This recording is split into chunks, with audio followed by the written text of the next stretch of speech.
Bonjour, bienvenue à la capsule audio pour le laboratoire numéro 3. Dans ce laboratoire, nous allons faire presque la même chose que le laboratoire 1 et 2, mais il y aura une différence au niveau du lavage des hématies. Donc, nous allons utiliser un lave-globule pour le lavage des hématies, donc ce qu'on appelle le lavage automatisé. Et vous allez encore faire du groupage ABO. Dans ce laboratoire, vous aurez 5 patients à grouper et vous allez vous servir du lave-globule pour laver vos hématies.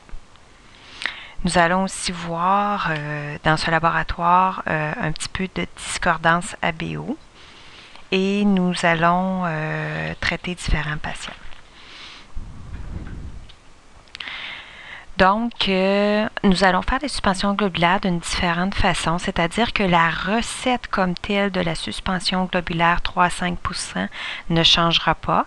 Donc, on va y aller vraiment avec un nombre de microlitres de globules rouges lavés et un nombre aussi de microlitres de saline.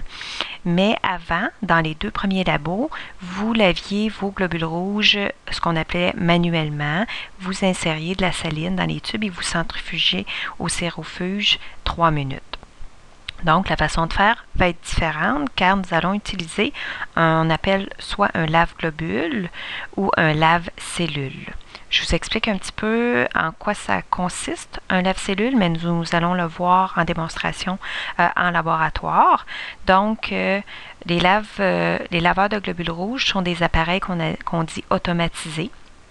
Et ils sont utilisés pour éliminer par des lavages avec de la saline. Donc, c'est de la saline qu'il y a à l'intérieur. Certains composants du sang, tels les plaquettes, les leucocytes, les protéines et le plasma. Bon, c'est le même but que le manuel, sauf que vous pouvez faire autre chose pendant que les cellules se lavent.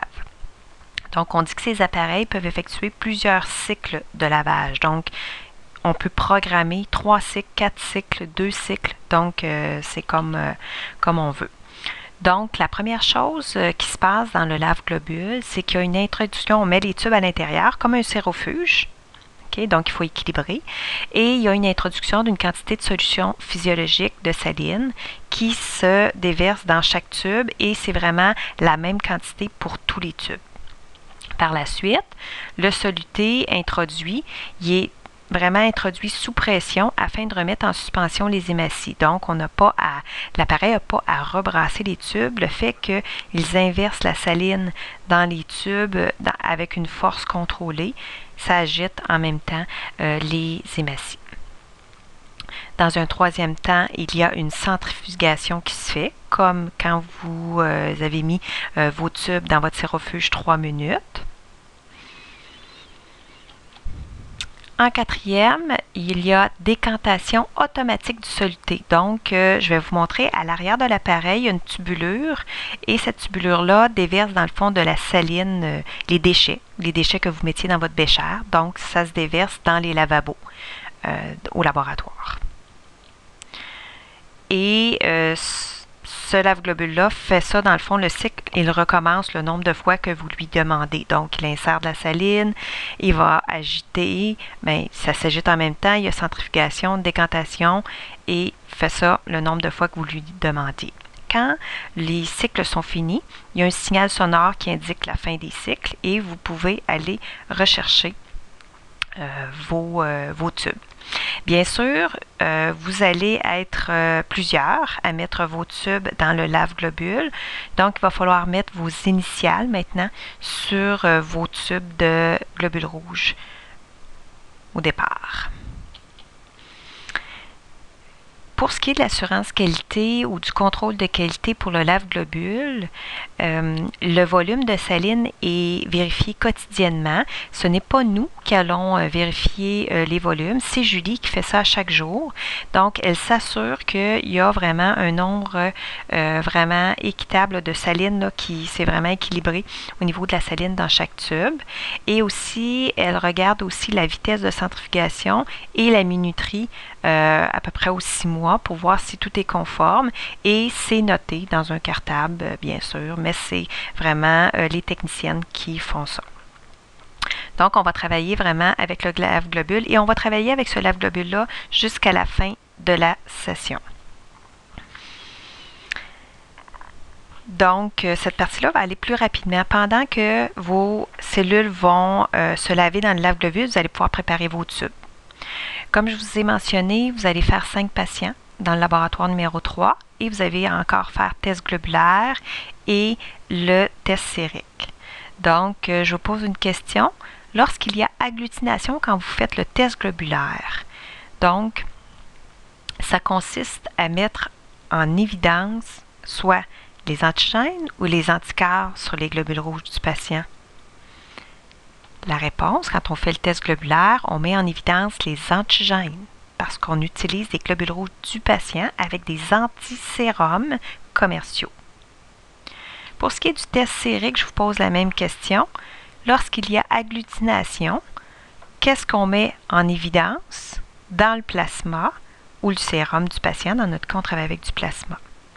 Donc, la réponse, c'est qu'on met en évidence des anticorps dans le plasma du patient et on travaille avec des hémacytes, des globules rouges, 3 à 5 %.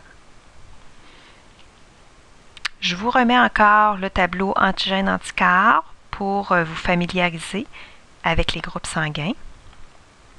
Je vous parle un petit peu des témoins. On en a discuté dans les 2 premiers labos. Je vous ai mentionné que l'anti-AB dans les tests globulaires, dans le fond, était un contrôle de qualité, un témoin. Si vous avez une agglutination dans l'anti-A, il faut vous attendre à en avoir une dans l'anti-AB. Et si vous avez une agglutination dans le anti-B, il faut s'attendre à avoir une agglutination dans le anti-AB. Et le contraire, si vous n'avez pas d'agglutination ni dans le anti-A ni dans le anti-B, il faut s'attendre à ce que ça soit négatif pour l'anti-AB. Le groupage sérique sert de témoin aussi chez les adultes. Okay? Donc, comme je vous mentionnais, quand vous faites le test globulaire, il faut que vous sachiez déjà à quoi vous attendre pour le test sérique. Okay. J'ai mis une petite étoile pour les nouveau-nés et enfants moins de 6 mois. Les anticorps sont d'origine maternelle. Donc, l'enfant a les anticorps de la mère, n'a pas ses propres anticorps. Donc, ça pourrait donner des résultats trompeurs au groupage sérique. Et c'est pour ça que le groupage sérique n'est pas fait chez les nouveau-nés. Donc, chez les nouveau-nés, on ne fait seulement que le test globulaire. Je vous ai aussi mis dans les diapositives les causes d'erreur lorsqu'on fait le groupage ABO-globulaire. Il peut y avoir plusieurs sources d'erreurs. Donc, on a comme erreur antigène non complètement développé à la naissance. Ça pourrait être un sous-groupe de A ou B. Il pourrait y avoir des antigènes altérés par la maladie et le phénomène du B acquis chez des groupes A1. On va le voir dans le cours théorique cette semaine. Groupage ABO sérique, des erreurs, taux d'anti-A et d'anti-B naturel faible. Les patients âgés ou certaines maladies, on voit ça souvent. Transfusion massive d'unités de sang de groupage ABO différent que le patient. Exemple, un patient du groupe A et il reçoit beaucoup de transfusions de groupe O. On pourrait avoir un mélange entre les deux, ce qu'on appelle une chimère acquise temporairement. Et vous avez la présence d'un anti-A1 chez un patient A2B. C'est pas une cause d'erreur, mais on se questionne. Et la présence d'un allo-anticorps froid. Ça, on va voir ça un petit peu plus tard. Pour ce qui est des erreurs, groupage ABO globulaire et sérique, dans les deux côtés, donc on pourrait avoir la présence d'un auto-anticorps froid, comme un anti-grand I ou un anti-HI. Ça, on va voir ça au courant de la session. Lorsque vous avez une discordance ABO, lorsque vous avez des erreurs, ça marche, ça ne fonctionne pas, il faut, dans le fond, refaire la première chose à faire, c'est vraiment de vérifier l'échantillon, si c'est le bon patient. On pourrait même redemander une prise de sang. En deuxième lieu, refaire la suspension globulaire, donc repartir vraiment de globules rouges du patient, du tube à bouchon rose, et de refaire une suspension globulaire. Refaire aussi l'épreuve globulaire, l'épreuve sérique. Et on pourra obtenir certaines informations, ça pourrait nous aider. Hein? Si on a un diagnostic, une leucémie ou une prise de médicaments qui affectent les antigènes ou les anticorps, et l'âge, bien sûr, du patient pourrait nous aider. Ce sont vraiment les 3 points à recommencer lorsqu'on a une discordance ABO.